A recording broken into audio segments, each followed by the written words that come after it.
கருவை கண்டீரையா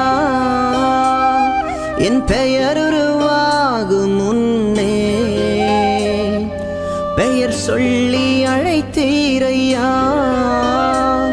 என் தாய் உருவாகும் முன்னே என் கருவை கண்டீரையா என் பெயர் உருவாகும் முன்னே பெயர் சொல்லி அழைத்தீரையா எப்படி பாவுமக்கு நன்றி சொல்ல வார்த்தையே இல்ல நீங்க போதும் என் வாழ்க்கை முழுவதும் வேறு ஆசையே இல்ல எப்படி பாவுமக்கு நன்றி சொல்ல வார்த்தையே இல்ல நீங்க போதும் என் வாழ்க்கை முழுவதும் வேறு ஆசையே இல்ல